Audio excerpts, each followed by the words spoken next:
Adobong mani. Ayun guys, i-share ko nga pala sa inyo ang aking version na lutong mambahay lang. Ayan, dalawa kasi klase ang linuluto ko sa pagluto ng adobong mani. Kung sa bahay lang, eto lang, napakasimple lang guys, i-share ko sa inyo. Una, hugasan muna natin. Alam natin, pag binibili natin yan, maraming alikabok, nasa labas yan. Kaya yung ginagawa ko, hugasan ko yan. Pagkatapos niyan, mag-iwa-iwa tayo ng maraming bawang. Ang pinakasikreto yung maraming bawang guys, ay hiwa-hiwa tayo ng maliliit para lalong sumarap ang ating adobong mani. Habang inihiwa-hiwa natin, ay iano natin yun na pinapatuyo ko yung mani na hinugasan ko. At tapos natin maghiwa-hiwa, ayan, saka na natin iluluto.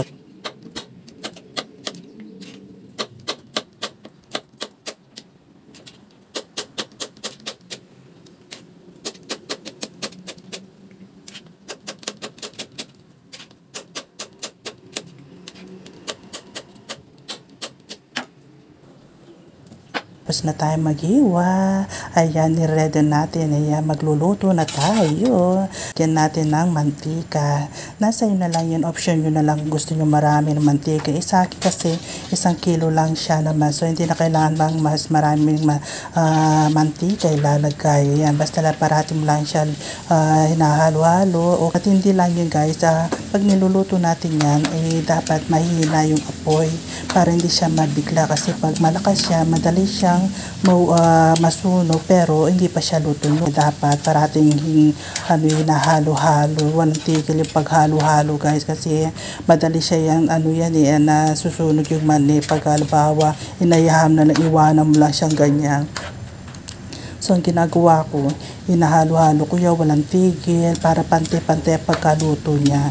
Yan, yun nga lang medyo matagal lang konti kasi mahina ang apoy natin. So dahil gusto ko kasi kumain ngayon, ayan, kaya magtsatsaga ako magluluto kasi matagal na rin ako hindi nagluluto o kumakain ng mani na sa aking version. Kung nagtataka kayo bakit wala pa yung bawang, mamaya pag ilalagay yung bawang guys, pag malapit na maluto yung mani. Ngayon, kailangan muna natin, luto muna natin ang ating mani na hanggang sa magiging light brown na siya, na yung malapit na siya maluto, at doon natin ihahalo yung garlic. So ngayon, halo-halo pa rin tayo guys hanggang maging brown siya.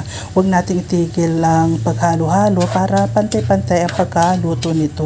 Alam naman kasi madaling masunog pag iniwan mo yung kung kalahati yan, may sunog na yung iba hindi pa luto. So dapat halo-halo, walang tigil para pantay-pantay ang pagkaluto.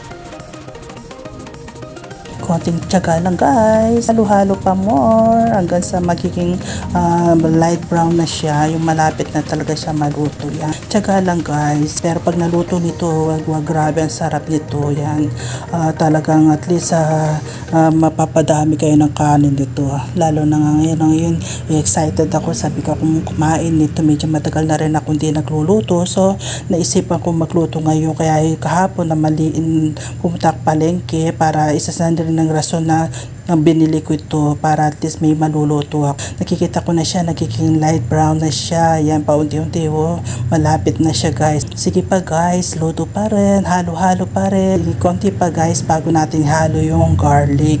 Kasi yung garlic kasi madali lang iluto yun, maluluto yung garlic. Kapag halimbawa inalo na natin dito sa mani, dahil mainit na yung mani, madali lang siya magiging brown yun. Kaya ang ginagawa nito, huli ko siya linuluto para hindi siya masunog-sunog. Kasi pag sobrang luto ng garlic, mapait yung mani natin. So yan, hinahalo yan na guys, dahil medyo light brown na siya, malapit na maluto yung mani natin, doon pa lang siya ihalo yung garlic.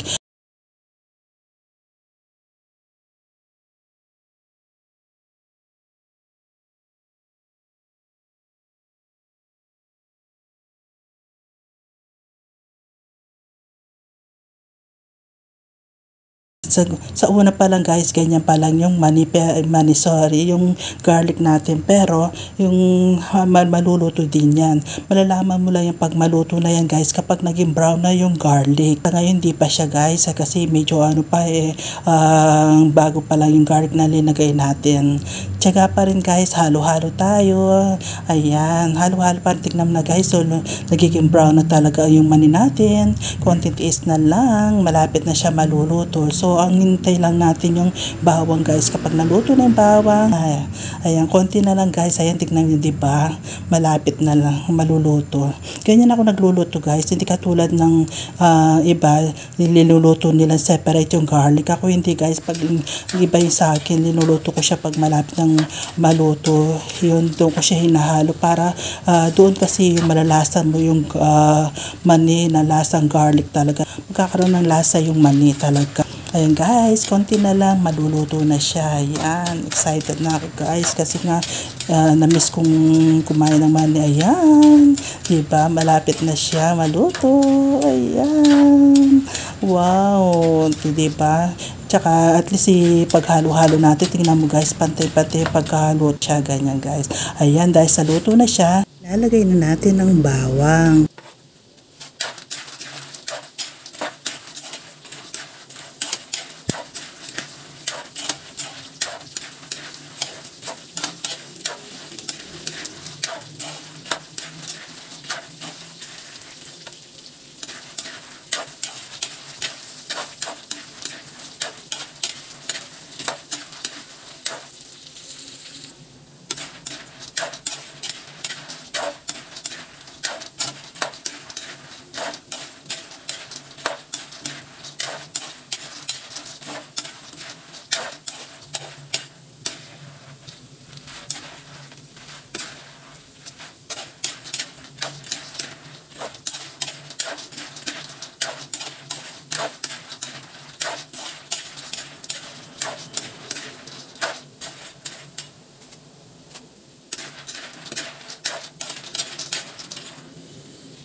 Lilipat na natin sa isang lalagyan. Ayan na guys, ayan, luto na siya. So, lagyan na natin ng asin. Ayan, nasa inyo na lang guys. Kung gusto nyo lang medyo malat-alat, dagdagan nyo na lang asin.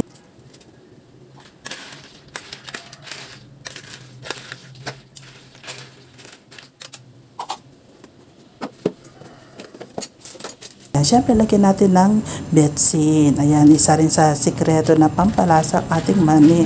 Kasi kung walang betsin yan, hindi siya kompleto. Yan, kaya kailangan natin talaga siyang bigyan. So, option nyo na lang yun kung gusto nyo dagdagan ng asin at saka betsin.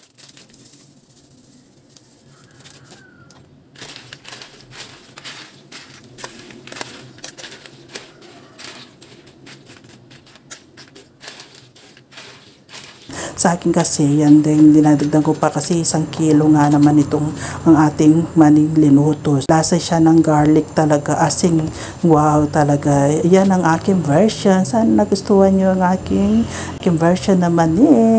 Kain tayo!